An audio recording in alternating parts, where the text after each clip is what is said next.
Hello, dear boys. Let us complete the second part of your history, chapter number 2. The name of the topic is New Kings and Kingdoms. Have a look, page number 22. From Urayur to Thanjavur, Urayur and Thanjavur, they are the places of Tamil Nadu. Urayur, it was an ancient Chola city, boys. And Thanjavur also like that. How did the Cholas rise to power? A minor chiefly family known as the Muttarayar held power in the Kaveri Delta. Let us see how did the Cholas they rise to power. A minor chiefly family which was known as Muttarayar, he held power in the Kaveri Delta. Muttarayar, it is a title used by various officials in the Chola government during the medieval period. They were subordinate to the Pallava kings of Kanchipuram. So these Muttarayar, they were subordinate, means having less power than king, just after king. They were the person who ruled there to the Pallava kings of Kanchipuram. Vijayalaya, who belonged to the ancient chiefly family of the Cholas from Urayur, captured the delta from the Muttarayar in the middle of the 9th century. Vijayalaya, who belonged to the ancient chiefly family of Chola dynasty from Urayur, captured the delta from the Muttarayar in the middle of the 9th century. He built the town of Thanjavur and a temple for goddess Nishumbasudini there. So there he built the town of Thanjavur and a temple for goddess Nishumbasudini there. Nishumbasudini means goddess Durga, like that. And it was built by founder of Chola Empire, Vijayalaya, in 850 AD. The successors of Vijayalaya conquered neighboring regions and the kingdom grew in size and power. See, the successors of Vijayalaya conquered that neighboring areas and there the kingdom it grew larger in size and power. The Pandyan and the Pallava territories to the south and north were made part of this kingdom. They are the Pandyan and the Pallava territories, which were to the south and the north of Tamil Nadu. They were made part of this kingdom. Rajaraja first, considered the most powerful Chola ruler, became king in 985 and expanded control over most of these areas. Rajaraja first, he was considered the most powerful among the Chola rulers. He became king in 985, and he expanded his control over most of these areas. He also recognized the administration of the empire. Rajaraja's son, Rajendra I, continued his policies and even raided the Ganga Valley, Sri Lanka, and countries of Southeast Asia, developing a navy for these expeditions. So, here Rajaraja's son, whose name was Rajendra I, he continued his policies and even he raided. He got out the Ganga Valley, Sri Lanka, and countries of Southeast Asia, where he developed a navy for this expedition. Navy means the armed forces that fights at sea in times of war for these expeditions. Expeditions means a long journey for a special purpose like that. Then splendid temples and bronze sculpture. The big temples of Thanjavur and Gangai Konda Cholapuram, built by Rajaraja and Rajendra, are architectural and sculptural marvels. Big temples of Thanjavur and Gangai Konda Cholapuram, it was built by Rajaraja and Rajendra. They are architectural and sculptural marvels. Chola temples often became the nuclei of settlements which grew around them. These were centers of craft production. Chola temples you see here, uh, they are often became the nuclei of settlements. This was alone settlements there which grew around them, and these were centers of craft production. Temples were also endowed with land by rulers as well as by others. Temples, they are also endowed. Endowed means to give a large sum of money, okay, with land by rulers as well as by others. The produce of this land went to maintain all the specialists who worked at the temple and very often lived near it: priests, garland makers, cooks, sweepers, musicians, dancers, etc. The produce of this land, here they went to maintain all the specialists were expert, okay, who worked at the temple and very often lived near it. They are priests, garland makers, cooks, sweepers, musicians, dancers, etc.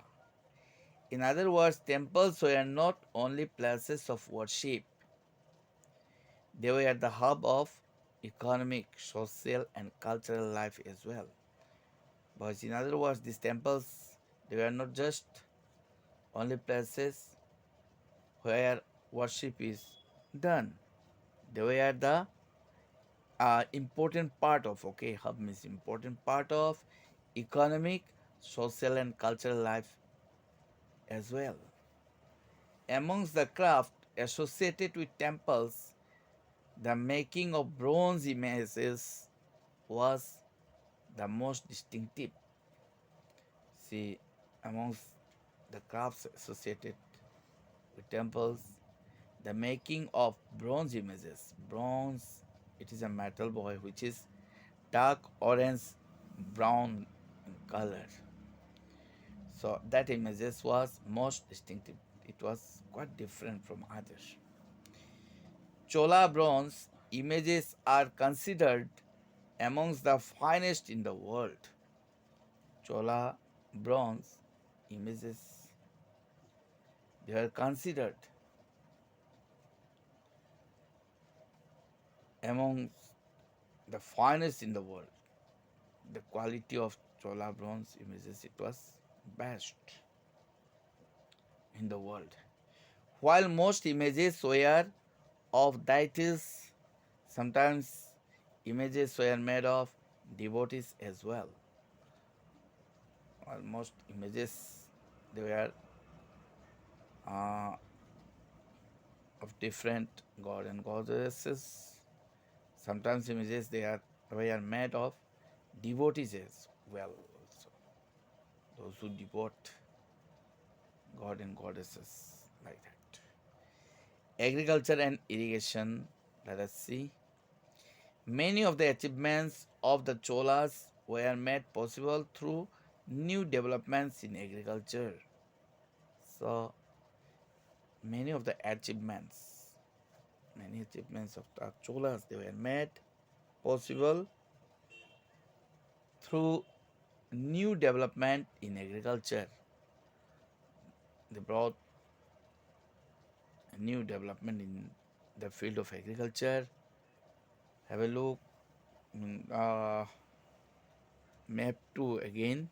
Look at map 2 again there.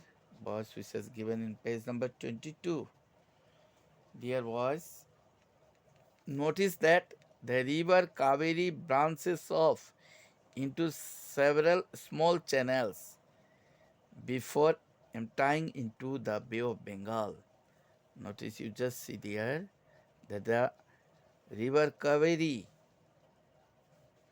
it branches off into several small channels. Means from this river Kaveri, many branches as flows before it falls in the Bay of Bengal.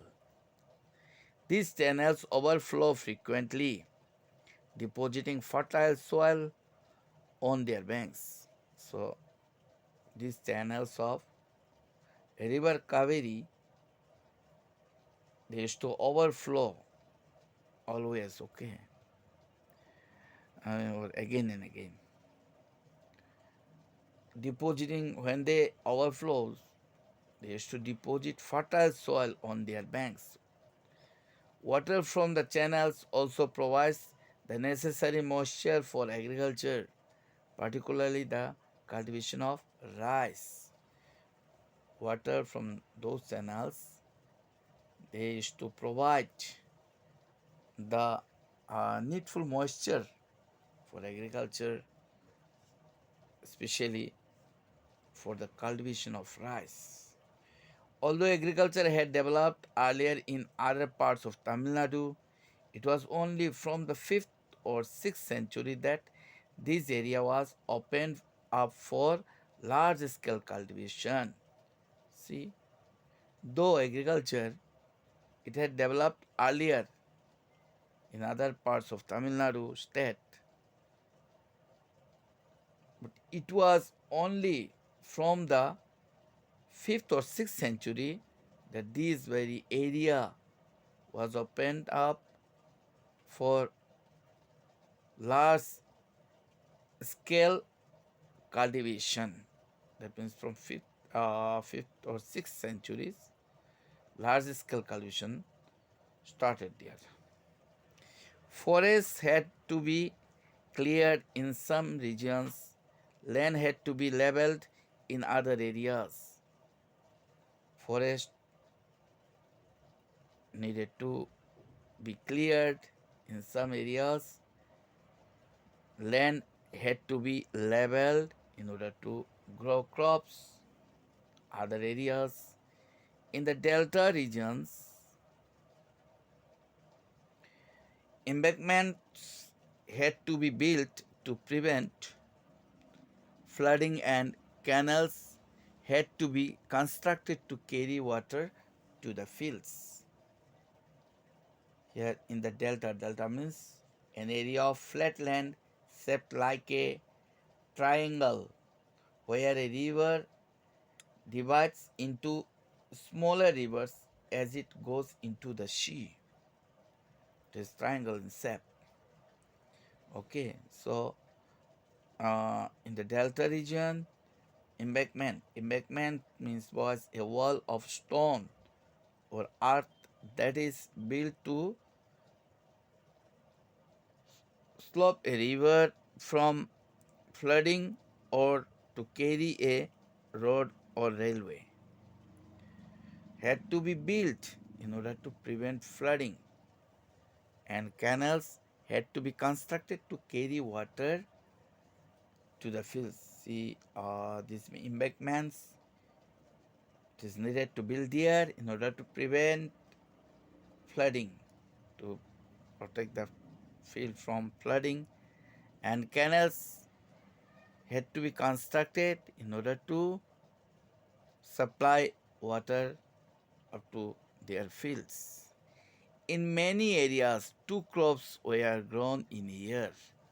So, in many areas of that place, whereupon two crops were grown in a year. In many cases, it was necessary to water crops artificially. Many cases, it was needed to water crops artificially. A variety of methods were used for irrigation. Different methods were used for supplying water to the field in order to grow crops. In some areas, wells were dug. In other places, huge tanks were constructed to collect rainwater. In some areas, where wells were dug, and in other places, big tanks were constructed in order to collect rainwater. Remember that irrigation works require planning, organizing, labor, and resources. Maintaining these works and deciding on how water is to be shared. Boys, remember that irrigation, it works. Irrigation work requires planning, proper planning. It requires organizing labor and resources. Maintaining these works and deciding on how water is to be shared. Most of the new rulers, as well as people living in villages, took an active interest in these activities. So, most of the new rulers, as well as people who are living in that villages, they took an active interest in the work of this cultivation, in these activities. The administration of the empire. How was the administration organized? Let us see. Settlements of peasants known as became prosperous with the spread of irrigation agriculture. So, settlements of peasants means boys, as I have already told you earlier also, they are the persons who owns or rents a small province of land on which he or she grows food to keep animals in order to feed his or her family. They are poor people. They are known as Ur. Became prosperous with the spread of irrigation agriculture. So as these irrigation facilities it developed here, the settlements of peasants, it became progress or prosperous. Groups of such villages formed a larger units called Nadu. So groups of this type of villages which formed larger units, and that larger units is called Nadu. The village council and the Nadu had several administrative functions including dispensing justice and collecting taxes. The village council, and by the way, the Nadu, they had several administrative functions such as dispensing justice and collecting taxes. Dispensing justice means to provide justice and to collect taxes. Rich peasants of the villa caste exercised considerable control over the affairs of the Nadu under the supervision of the central Chola government. Rich peasants of the Villala, okay, not Villa, it is Villala. Villala caste, it is a caste of Tamil Nadu boys. They exercised considerable control over the work of the Nadu under the supervision of central Chola government. The Chola kings gave some rich landowners titles like Muvendavelam, a Velan or peasant serving three kings, Ariyar, chief, etc. See, the Chola kings, they gave some rich landowners titles such as Muvenda Velan, then Velan, a Velan or peasant serving three kings, Ariyar, chief, etc. These were the titles given by Chola kings to those rich landowners as markers of respect and entrusted them with important offices of the state at the center. So, by giving such title, okay, as markers of respect, they gave this type of title as a respect, then and entrusted. Entrusted means assigned the responsibility for doing work, okay, something there. Them with important offices of the state at the center. So, boys, types of land, you get through this, you must read it. We have seen that Brahmanas often received land grants or Brahmadeya. As a result, a large number of Brahmana settlements emerged in the Kaveri Valley as in other parts of South India. So, boys, we have seen that Brahmanas, they often receive land grants or Brahmadeya.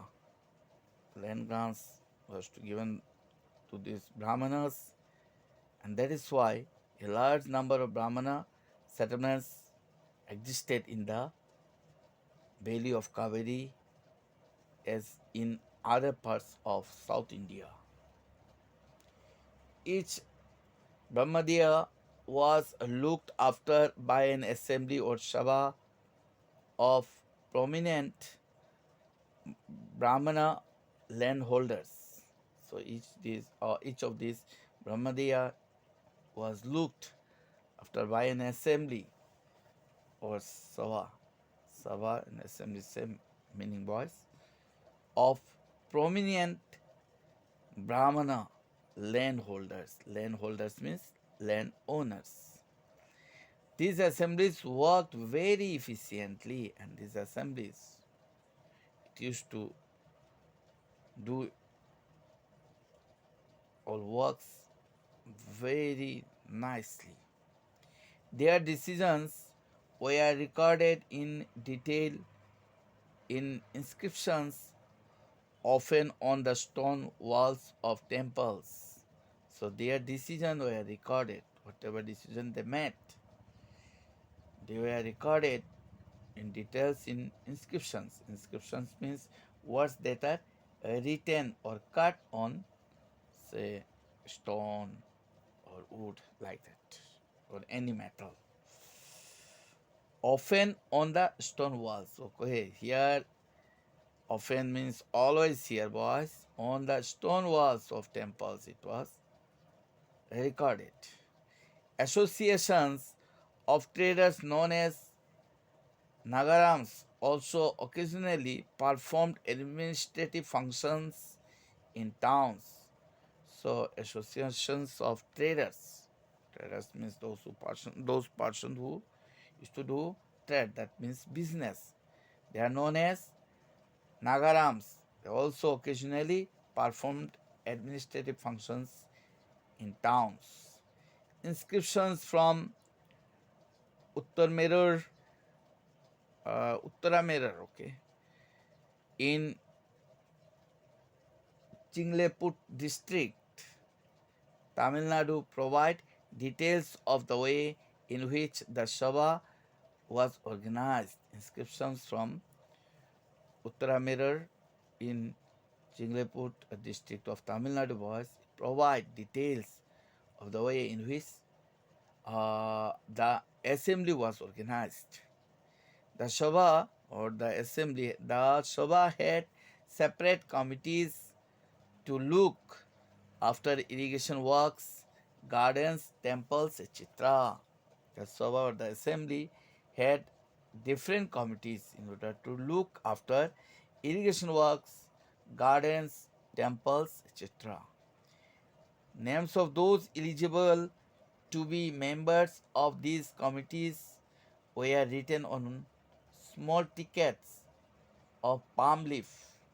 These tickets were put into an earthenware pot from which a young boy was asked to take out the tickets one by one for each committee. So the system, you see, name of those eligible to be members of these committees, they were written on small tickets of palm leaf. On palm leaf it used to that palm leaf used to make as a ticket, and they used to write on that palm leaf the name of the members, eligible members, and these tickets were put into an earthenware pot, a pot which is made of earth or mud, and from which a young boy was asked to take out the tickets, and from that means that earthenware pot, a young boy was asked in order to take out the tickets one by one for each committee. So, boys, here's the end of the chapter. Apart from this, you just get through these inscriptions and texts which is given here in page number 27. You just get through it, you read it. Okay, here is the end of the chapter, boys. Thank you all.